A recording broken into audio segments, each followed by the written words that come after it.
You have given me a list of things that you've predicted, and I'd like to help clarify them for the audience. Jerry Lewis should be very much concerned about his health. Also, I see that a very prominent black figure, he could be a religious figure, but he's somebody very prominent. It would be an attempt on his life. You've said that President Ford should be very careful because his position as President of the United States is in trouble. Can I ask you, do you have any feelings as to who will be the next President of the United States?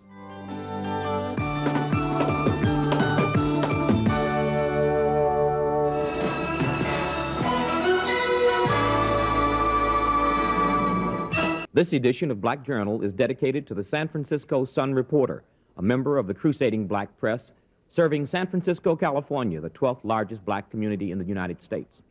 On this show, our theme is Bicentennial, but we really don't mean 100 years of living. What we have in mind is the black presence, yesterday and today. On this edition, we will take a look backwards at the psychic predictions about America's future from 1776 and a look forward at America and the world's future from 1976.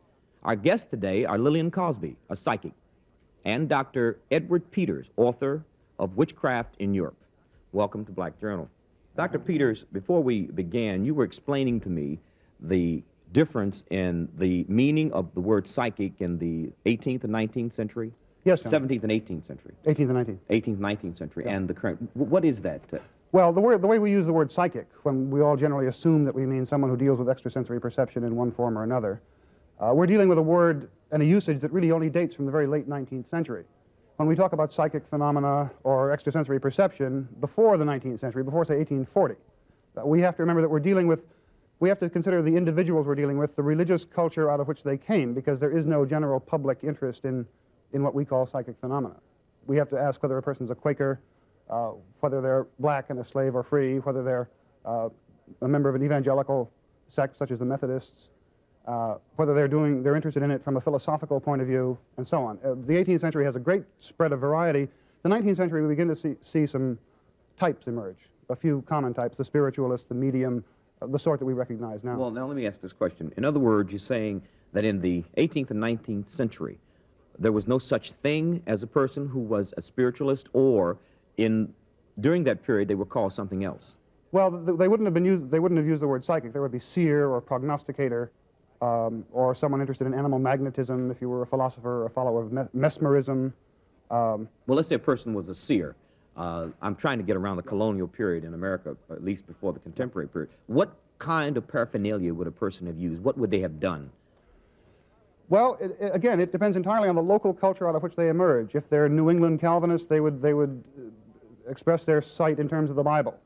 If they are political prophets of the kind that we do see a bit of around the Revolution, their language would be much more influenced by political literature and maybe the Book of Revelations, which is a goldmine, of course, for psychics from the 1st century A.D. on until now. Why is that? Why the Book of Revelation? Well, the rich prophetic color of the Book of Revelations is and it's full of everything, of course. You can find anything you want in there, and people have, and used it again and again. One of the most interesting stories in Western intellectual history is how the Book of Revelations has been used from the very time it was written, about 100 A.D., right down to the mid-20th century. Now, you've written a book, Witchcraft in Europe. What prompted you, a scholar, to write on a subject commonly, certainly not associated with scholarly activities such as that? I guess it's an interest in the underside of the way societies hold themselves together and exclude elements that they are afraid of or feel are dangerous. And I've done books on political theory, and witchcraft seemed to follow naturally as a study of that underside of political order, the order side in law and order. And, of course, the witchcraft oppressions and the way the witch was conceptualized was a major part of the way early modern European states took shape. Well, is it accurate or inaccurate to assume that people that we read about today who were called witches, is it inaccurate or accurate to assume that they actually may have been psychics? Well, the question of, we're using the term in the modern sense now. I think the answer is maybe. Certainly not all of them. Well, was there anyone in in the 18th, 19th century, let me refine the question, who we have documented evidence was able to predict the future during that period of time? Well, there are a number of people. One of the most famous was Cagliostro, the famous Italian charlatan, scoundrel, maybe psychic, a number of other less wholesome things. who in the course of a long and checkered and not altogether honorable career did seem to predict the French Revolution at one point. He did? In a letter to the French nation in 1768 or so. A number of other people seem to have predicted the French Revolution, but on the whole, psychics tend to predict either for the individual who's consulting them or for the horizon that they live in. Well, they tend not to see beyond that. Did this gentleman, I'm using the word advisedly, make any other predictions that you have been able to document during that period? Oh, there's a large literature on him. He tended to work for private individuals, as a great many people who we would now call psychics did. They were, in a sense, household servants of great lords who were very interested in the future, to a large extent because life at court wasn't all that secure, and you needed all the help you could get. And if you had a seer or someone who claimed to have second sight, or a poisoner, or a bodyguard, it's that interesting group of people who surround the powerful and help them feel more secure than they do. I detect in your analysis a scientific skepticism toward the phenomena of psychicism as we know it today? I think I can keep an open mind on modern research into extrasensory perception. It's very hard to talk about. I'm much more interested in the way in which society saw these people. Well, you have seen, you have worked, you've appeared on television programs before, and you know Mrs. Cosby. Oh, yes.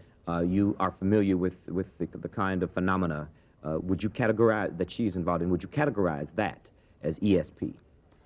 I think it might be, but I'm really not qualified to talk about ESP. There you need a psychologist who's working. Well, do you have any evidence, modern-day evidence, of anybody that you've observed at all, that you feel that there is the element of the potential that it may be more of an exact science than we normally are led to believe? Not on my own life, but again, historically, when you're looking at these figures like Cagliostro or like the various prophets and mediums of the 19th century who proliferated in America, it's hard to make a final decision because we just don't have the kind of data about them that we would have, say, if you were testing a modern psychic in a lab with a Faraday cage and all the sorts of things. Mrs. Cosby, is this the gentleman that you were telling me during your research you found he used the body of another person to speak through? That was in 1765. Yes. He used like a glass vessel, and he put water, and he had two candles set up on the side. And he used a young boy as his medium. They call him as a medium. It's like going through the channel or use a person as a transformer to get his message across to the person sitting in front of him. And the reason I was so interested in that part of the research, because I have used my granddaughter when she was 6 months of age and set her there and read through her body to the person sitting in front of me. Seemed like a clean, clear avenue or vessel to go through without any obstructions. When you say as a medium, do you mean that you in some way use the vocal cords of the person that you refer to as the medium? No, no. In those days, they used the vocal cords and called themselves a medium talking through someone. No, my experience was not like that. I don't know how to do anything of that sort. But that child was like a transformer to me. It gave me a clear avenue to the person sitting before me. But there was no voices coming from the person, nor did I perpetrate her voice. But that's what struck me as interesting in that particular research. I guess it's kind of obvious that I am driving at some evidence of credibility, because when we discuss psychicism or ESP or any of this phenomena, it's always subject to, let's say, very severe skepticism. In that respect, we have some footage of two appearances of Mrs. Cosby on Black Journal previously, in which she did successfully make a number of predictions, and we'd like now to take a look at those. Who do you think will be elected president in 1972? Well, at this moment, it is quite questionable. Our President Nixon is doing a tremendous job, I say, in keeping into the public's eye, and that is also, things he's doing is quite favorable and unfavorable, but being a politician, it was a very good move. Let me say this to you, making a very broad statement. If he becomes elected, I do not feel strongly that he would serve his 4 years. But there is You see some illness? He has an illness that is kept quite secret from the public that he is trying to take care of now. But I also see a dark horse.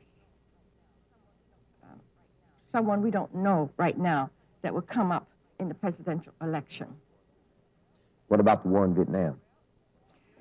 Well, there again, our president will make a very strong stand just before the presidential election to free our boys, to bring them home. But to me, I get it as coming home in one door, but war being another door, almost simultaneously. You mean we will get out of Vietnam and immediately become involved in another war? Well, when we say the word war, there's many kinds of wars. We have all kinds of wars now. The drug war, economy war, all kinds of wars. What about Africa? What do you foresee as the future of Africa and international relations? Well, there's a lot of cleaning up to be done there before we can get that together. Africa has its own personal problems. And right now, the United States has theirs so much that I don't feel that the United States is going to be a great assistance to Africa or the kind of need or help that Africa should have. Africa is going to do a lot on their own. They're using their mind tremendously, trying to get their thing together. We, in the Western world, play short our concepts of what our mind can do. We're so busy using our body and our hands that we forget to use our mind. I do not see President Nixon able to fulfill his year. When I say his year, I mean his term. He will not be impeached. He will not even be moved by law. But his health is in very bad shape. The man has come through such terrific times, but yet there's going to be a lot more, much worse than Watergate after June of this year. We're also going to be able to find out why the first Watergate even came about. And you will notice from the end of March or even the end of February that he's going to give his counterparts, Gerald Ford and someone else, a lot more responsibility because he will not be able to function. He's not even functioning properly now. Unfortunately, he's still going through some more critical times, and they're going to be very prominent after June of 1974. Last year, I saw that Nelson Rockefeller will not become our president for 1976. I guess I made that very clear in my statement before. But he will make a tremendous reaction on the public, which will hit the news media. It would make headlines. It's something he's going to do that was going to be sort of fantastic. Make us stand up and take notice, even though he's seen as if he's driving towards becoming president, but he won't make it. You mean he's going to do this after he loses? No, this is leading up to the 1976 election. Also, I see that a very prominent black figure, he could be a religious figure, but he's somebody very prominent. We attempt on his life. Someone is trying to assassinate him. I'm very disturbed about this. It could be a black minister. I hate to even put it in, narrow it down to that degree, but it's someone I feel very strongly this will happen in 1974. And also, Jerry Lewis should be very much concerned about his health. There will be a comedian that was seen to pass away in 1974. I can't say it's going to be Jerry Lewis, but I just see this happening. One of our movie stars, one of our black stars, I see she's going to be Miss Tyson. Cecily Tyson? Yes, she's going to be very prominent. I see her coming up very, very fast. There's going to be a lot of problems in our banking system. Unfortunately, there's a lot of scandal here, which is linked to our stock market. I don't like to create any problems here or make anyone panic. Just don't panic.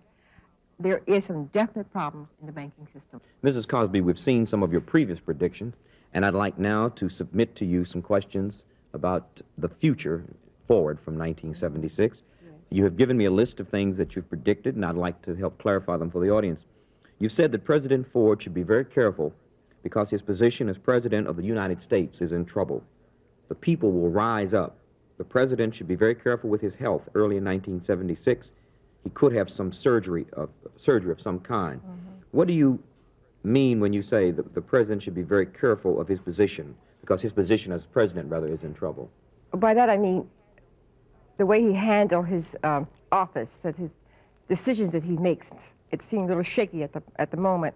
And the people of the United States is going to call the shots, where he would have to straighten up and follow a certain path to go in order to execute the power that he has in his hand.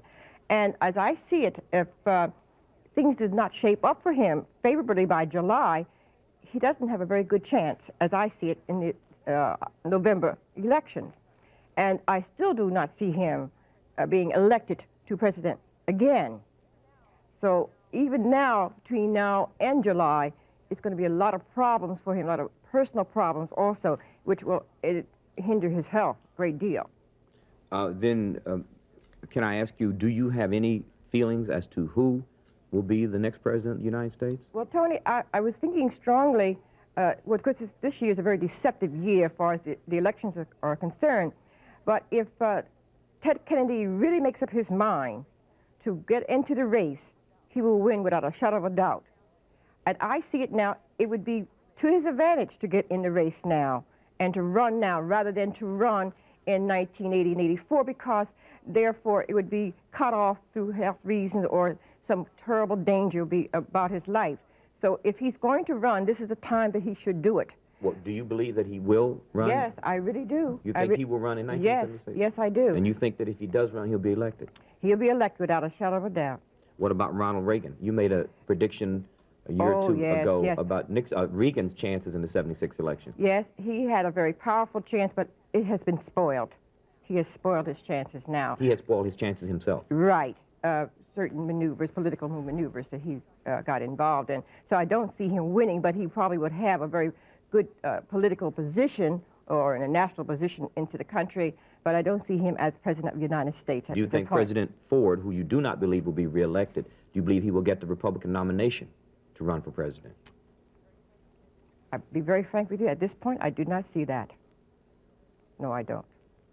What about Governor Rockefeller, Vice President Rockefeller, rather? You think he has a chance of getting the Republican nomination? No. No. I think he made himself very clear in a prediction I made last year that he would not even want to stay as vice president. I think that has been clarified already. Yes, you did predict that. Yes, so things is different now with Nelson Rockefeller. All right, we're going to be back different. in one moment with some more predictions by Mrs. Cosby after we look at this message from Frederick Douglass on some important issues. What kind of advice did he give Abraham Lincoln? American history doesn't tell us, but being close to Lincoln, he knew what many of us have recently come to realize. We fully comprehend the relations of Mr. Lincoln, both to ourselves and to the white people of the country. Truth is proper and beautiful at all times and in all places, and it is never more proper and beautiful in any case than when speaking of a great public man. He was preeminently the white man's president. They, our white fellow countrymen, are the children of Abraham Lincoln, while we are at best only his stepchildren. For while he saved for them a country, he delivered us from a bondage, which according to their own Thomas Jefferson, 1 hour of which is worse than ages of the oppression their fathers rose in rebellion to oppose. Dr. Peters, we were talking just a moment ago about your feelings as to our ability to have talked this way in the 18th, 19th century. Well, a good example of the difference that I mentioned earlier between psychic phenomena now and then is that political prophecy was absolutely forbidden in most countries of Europe, in some cases up to the 20th century. You just did not make public or even private prophecies about the lives of kings or queens, or especially about questions of succession. The future was a very insecure thing. And that's one case where, whether psychic phenomena were real or not, people took steps to make sure that it didn't get around. So that you couldn't have had this past conversation understand just been held. By no means. We've talked about the presidency of the United States. I'd like to ask you about some black personalities. In New York City, Percy Sutton is the president of the borough of Manhattan. What do you see in his political future? It's very good, if that's what he wants. I see him has a great possibility and a strong leadership for the city of New York. For being the mayor? That's right. Great opportunity. And I do see that whether he wants to, his peers and so forth and the people behind him is going to push him in the foreground. Do you see Reverend Jesse Jackson having much of a role or a significant role in the political arena during this election year? Yes, he's going to change his format. I can't say he's been a low-key person, but he's going to be more forceful and executing some of the things of his personal conviction, and it's going to be a benefit to a lot of people. All right. Do you see the Bicentennial celebration being basically a positive force in improving America and the life of America, particularly bringing poor people up to equality and bringing non-white people into the mainstream? Well, let me say this to you, Tony, about that. That's a long range. When I think of the Bicentennial, I do not think of 1976, so I can't say precisely for 76. This is a long-range projection that I would give this. Yeah, I mean, right. do you feel the activities Yes. during 1976 are going to change the course of this country? Yes, because it has been working in that area for some time, and because it's a bicentennial year, it's going to be more noticeable. For instance, even though it's sort of negative about the Angola situation, but there again, the non-white will have very powerful position as far as economics is concerned and the financial structure, because the resources will come from the non-whites. Because it has been kept quiet, that there are things that we need like oil and etc. has been very powerful in the black nations, and now the black nation is going to be at the table bargaining for the benefit of non-white people.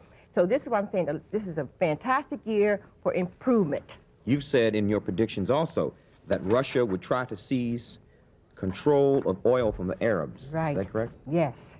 We may not see this right now, but it's going to be very obvious, Tony, before the end of this year. You also have predicted that Caroline Kennedy is in a strange lifestyle. She should be very careful. Her mother should bring her home at once. Yes, she should. She should bring her home now, because she may get into the stream that Patty Hearst was involved in unconsciously. She should try to bring her daughter home as soon as possible. You had also said that Mr. Henry Kissinger is on his way out. Yes, well, I felt that early part of last year, that the strategy he was portraying has not been beneficial for a lot of people, so therefore he will not be a key person in the structure of our United States. Also, you predict that do you foresee any great strides being made by blacks for 1976? If so, in what areas? Well, I think in policy-making positions. For instance, Barbara Jordan. Oh, well, she has a fantastic and a beautiful future, not only for herself, but for everybody. Not only for the whites or blacks, it's for people. And even though she may be sort of low-key in one area, but I do see her becoming the first woman president of the United States, probably in 80 or 84. You also predict that Governor George Wallace from Alabama might be Senator George Wallace from Alabama. Yes, he's working towards that. I don't see him becoming president, no. Would you see him having an effective role in the presidential race? Oh, yes. As a candidate? Yes, definitely. Mm-hmm. In January 1975, you predicted money woes would make the news. During the last months of 1975, New York's money problems made headlines. What do you see for the future of New York City's financial posture? Well, it's not improved to the point where New York can be completely on their own. I feel that the government will do a lot to help subsidize New York, and it will be under control of the government more so than it was before. Are you saying that New York City is going to be under control of the federal government? Yes, yes, I do. So you're seeing... It's not. It has appeared to me before they were quite independent. Now the government is going to step in and give a lot of help here. Dr. Peters, do you have any questions you'd like to ask Mrs. Cosby? Well, not questions, but a comment. Again, the style of your interrogation of Miss Cosby is a very 20th century style. Generally, you asked a psychic or a person who was a seer or a prognosticator something in an area that this person was known to specialize in, either finding lost objects or love filters or contact with the dead. But we've now gotten to the point where psychics are, in a sense, universal, and then you can ask one psychic about a whole range of questions. Mm-hmm. That, too, is a historical change for our age, as opposed to even the 19th century. I do have another one I'd like to ask. You've predicted that worldwide war is possible near the end of the summer of 1976. Oh, yes. We're in the heat of it now, Tony. Even though we don't want to realize this or face it, but we're in the heat of a worldwide war. And that's different than World War II and World War I, because you're going to find many areas of the nation being involved in wars, and we are in the hub of it all. Is the Angola area the springboard? Absolutely. That's where you see a war beginning? That's right. What do you see as the conclusion of it?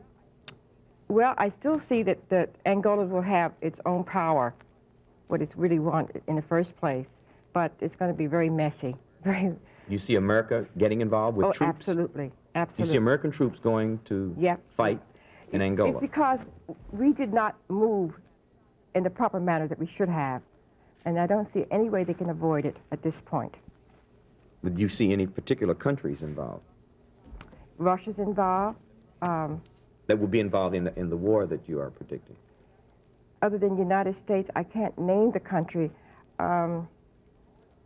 It's more than one country. Also, Asia has something to do here. I don't understand why, but... A country in Asia. It's very confusing. We have a short period of time, and I would like to ask you if you have any predictions that you can make in that short period of time that I have not covered with you.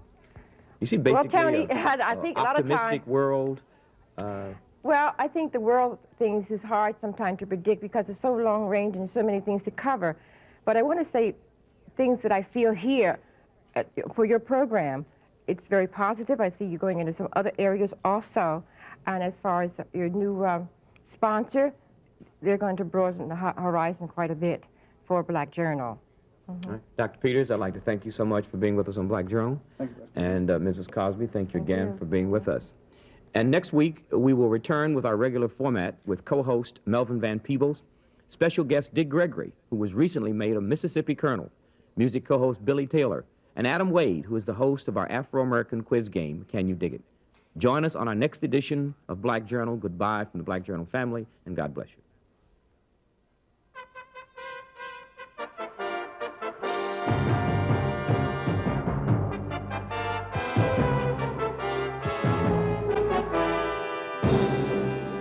The preceding program was made possible by a grant from Pepsi-Cola Company.